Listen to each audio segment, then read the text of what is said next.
A young girl was riding a horse in the wilderness, suddenly found a strange woman in black appeared on the hillside, staring fiercely at her and shouting her name. Annie saw her coming. She felt the danger approaching, so she ran towards her home in a hurry. The woman in black was chasing after her, telling her to wait. Annie had no choice but to charge forward. After a fierce chase, the woman in black suddenly stopped and watched as her prey escaped. Back at the manor, Anne's panic struck her parents and her fiancée, Paulette. They asked what had happened. Then her father, Desank, called the police. According to what Annie said, Paulette thought it might be some kind of warning to Anne. He joked that maybe the woman wanted them to cancel the wedding tonight. That's not funny. At that moment, the doorbell rang. A man came in, and it was Annie's ex-boyfriend Mill, because he knew about Annie's upcoming wedding. He wanted to ask for confirmation. Desank stopped him. He asked him how he could give it up. Seeing Mill come to the door, Paulette was a little upset. He asked Annie if it was over with Mill, but Anne was a bit flustered at the moment. Said she just didn't want to talk to Mill. She wanted to leave, but Mill told her it wasn't too late. Annie was in a difficult position. She didn't know what to say. Apparently, she was still a little bit sad about Mill, and that's when Desank urged Mir to go. Otherwise, in a minute, he's gonna sue Mill for trespassing. Mill urged Anne not to be forced by Desank to make a decision against her will. It's not too late. She can still get an annulment, and he would marry her. Angrily, Desank pulled out his gun, and Annie went upstairs to hide. Mill reluctantly left. Years passed. Annie's clothes weren't so young anymore. Her face was wrinkled. She became obsessed with alcohol. Mother said they were losing the manor to someone else, but she didn't care. Annie thought the house was a bird cage, and she was the bird. She couldn't breathe with all the love they gave her. She blamed Desank for her own misery. Her mother thought she was slandering Desank.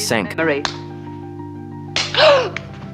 Although Desank had always given her everything and raised her as a child, but 25 years ago he drove Mill away, ruined her life for the next 25 years. Then Annie said she saw a ghost today. It looked just like her. That's herself on the engagement day when she was 18, which is why the police never found the woman in black. She realized now that Polly's joke had come true. She's become the ghost she was 25 years ago. Not only is she infertile, and her husband had made a mess of the estate. That's when Paulette appeared and said Desanker had been buried. He was now the master of the manor. Anne acted like she didn't give a damn, which made Paulette very unhappy. He reminded Anne to respect him. After all, she was the love of his life. Suddenly the time went back 25 years. On the night of the wedding, Annie asked Pauline to get her coat for her. As Pauline left, Miller appeared not far away. He kept waving. Annie rushed over to him. They embraced in an excited and happy embrace. Mill asked Annie to come with him, and Annie said yes, because Mir was her true love. Then they left. Paulette, who had arrived, could only watch their backs. But the cruel truth was that was all in Anne's imagination. She woke up and threw the wine in Paulette's face, then ran quickly out of the house.